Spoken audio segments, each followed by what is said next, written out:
तो देख सकते हैं दोस्तों, ये सिंदड़ी है।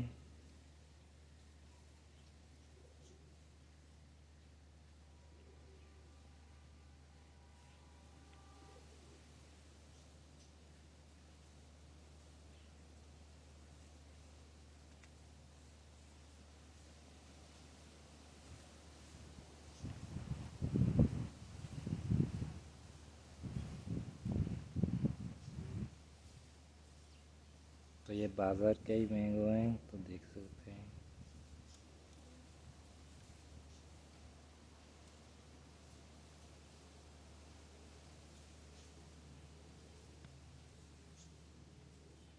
इनकी क्वालिटी आप वैरायटी चेक कर सकते हैं, काफ़ी बड़े क्वालिटी के हैं।